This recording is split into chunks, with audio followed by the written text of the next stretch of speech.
About 1977, I decided to have a look at the Quran. I never met a Muslim. I lived 100 kilometers from the nearest Muslim. See, what interested me was what non-Muslims said about Muhammad.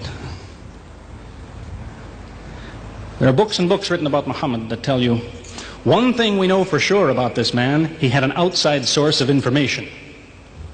One book I've got says the Quran was written by a committee, because they've established so well that there's information in there that an Arabian shouldn't have known. He must have had someone from the outside bringing him this information. So they say, one thing we know for sure, he had an outside source of information. Now, he said this book was a revelation. So they say, you see, he was a liar. He got it from somewhere, he put it in a book, and he gave it to someone, telling him it was from God. He was a liar. Other people write books and books on the subject of Muhammad, and they say, one thing we know for sure, he thought he was a prophet. He was crazy. Because they look at his life very carefully, and they see episodes like, for example, when he hid in the cave with Abu Bakr. He was running from the whole city who wanted to kill him, and he hid in the cave, and when the Meccans came running up to the cave to kill them, what did he say to his friend? Did he tell him, see if you can find a back way out of the cave? What he told his friend was, relax. He was telling him, I see what you see, but he said, God is with us. God will save us. So people on that basis, they say, you see, he thought he was a prophet. He thought God was with him because he said things like that. He wasn't a liar. They never seem to realize that one man can't be both. So you can't be a liar and a crazy man at the same time. If you think that an angel gives the words of God in your ear, and somebody says, I have a question for you, what does God tell you about this thing? I want to hear an answer tomorrow. If you're a crazy man, if you think an angel whispers in your ear, then you don't sit up that night thinking, what will I tell him tomorrow? What can I find? Who knows the answer? You're crazy. You think the angel will tell you the answer. You don't go and look it up somewhere. You see, you can't be a liar and a crazy man at the same time. You can be one or the other, or neither, but you can't be both. You see, I read two non-Muslim biographies of Muhammad. One was by Rodenson, who's an atheist, who hated the man. But many interesting things come up about his life that I had to wonder about. One story that's told is that when he was an older man, he had a son named Abraham. The son died when the child was 2 years old. The same day the boy died, there was an eclipse of the sun. The sky went dark. And the Muslims came running to their prophet and said, look, it's a miracle. Your child died and the sky went dark in sadness. It occurred to me, see, if he was a crazy man, he'd probably believe what they said. He'd probably think, yes, it's a miracle. My child died, the sky is dark. Yes, it's a miracle. If he was a crazy man. If he was a liar, he would have taken advantage of it. He would have said, yes, right, my child died, the sky is dark, you tell everyone, it proves I'm a prophet. It's a miracle. But what did he do? He became angry with the Muslims. He told them that was nonsense. He was angry with them. How dare you say that? He said, the sun and the moon are signs of God, and they don't worry themselves about the birth of a man or the death of a son of Muhammad. Doesn't look very crazy. He doesn't look much like a liar. Now you have a third alternative, of course, which people tell you all the time. They say, no, he was not a liar. He was not a crazy man. He was deceived by the devil. Deceived by the devil. It's an interesting idea. But whatever you say, you better be ready to back it up. There's a lot of difficulties with that idea. For example, there is a verse in the Quran which tells the reader about a good habit to develop. It tells him, before you read this book, always say, A'udhu billahi minash shaitanir rajim, which means, I take refuge in God from Satan the rejected. Is this Satan who wrote this? Who said, before you read my book, ask God to save you from me? Is that Satan who wrote that? As Jesus said, if Satan is divided against himself, then his kingdom will fall. He's fighting against his own interests. So let me finish with a story that illustrates a point. As I said, there's many theories and many explanations around.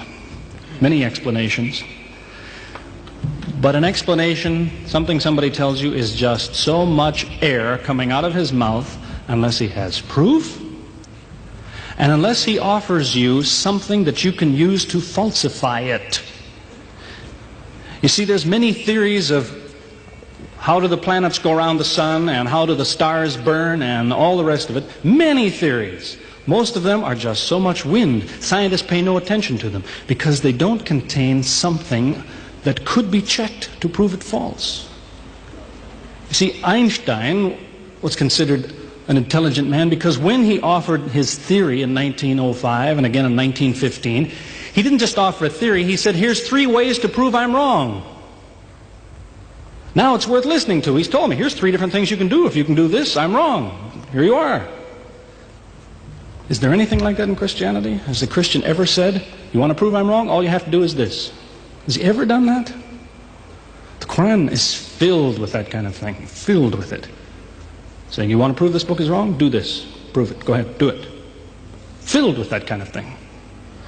There's an example of it that made a big impression in its day, during the lifetime, 14 centuries ago, of the Prophet of Islam. You see, he had an uncle named Abu Lahab. That was his nickname, Abu Lahab. This man hated Muhammad. He hated anything the man said. He used to watch him going through the city, and if he saw him talking to someone, he waited till they split up. He'd go after the man he spoke to and take him and say, what did Muhammad tell you? Whatever it is, it's a lie. Did he tell you day? It's night. Did he say black? It's white. Exact opposite. Whatever he heard the Muslims say, he said the opposite. That was the way his mind worked. There's a little chapter of the Quran called Lahab, and it says about this man that he'll never change. It condemns him to hell, Jahannam. You see, if the man had ever become a Muslim, the Muslims would believe, well, now he's not condemned anymore.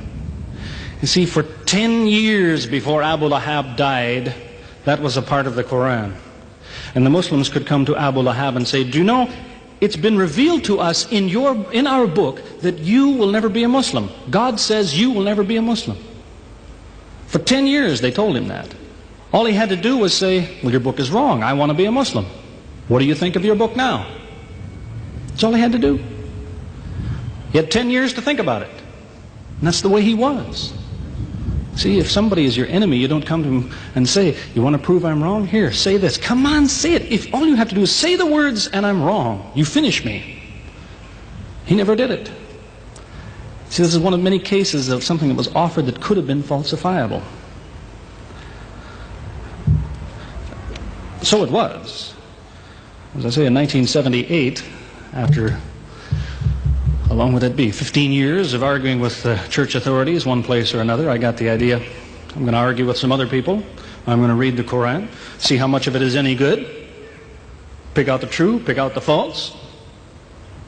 Thought it'll take a few years, it'll take some serious study and so on. I read through it. About 3 days later, I finished it. I said, this is what I've been saying for 15 years. So I went to find some Muslims. I don't want somebody to feel you've been tricked into something. I haven't said anything about Christianity that isn't true. I haven't said anything about Islam that isn't true, unless it was a slip of the tongue or something. I'm simply trying to remind an individual, don't close your mind before it's too late. Don't make up your mind before you have all the facts. Most people who used to be Christians and become Muslims will tell you, I am a better Christian than I used to be. Now I follow Christ. I didn't before. That's what I would tell you. The Bible says Jesus told his disciples, when you greet one another, let your greeting be, peace be with you. He set the example. Peace be with you. Who says that today? Christians? Once in a great while, maybe. Muslims, whether they speak Arabic or not, they say, Salaam alaikum. Peace be with you. Jesus, when he prayed in the Garden of Gethsemane, put his forehead on the ground. Who prays like that? Christians or Muslims? Jesus used to fast for more than a month at a time. Who fasts today? Christians or Muslims? who really is trying to imitate Jesus. Somebody said to me before coming in here, they said, the Muslims make Jesus out, they insult him and so on and so on. How, possibly, do they insult him? They lift him up. Up. They can't tolerate anything bad said about him. They would just as quickly tell you that, they say Muhammad Rasulullah means Muhammad is the messenger of God. They will just as quickly say Isa, Jesus, Isa, Rasulullah, no problem. Just as quickly tell you that, because it's true. They occupy the same place. If God himself wants to make distinctions among his prophets, that's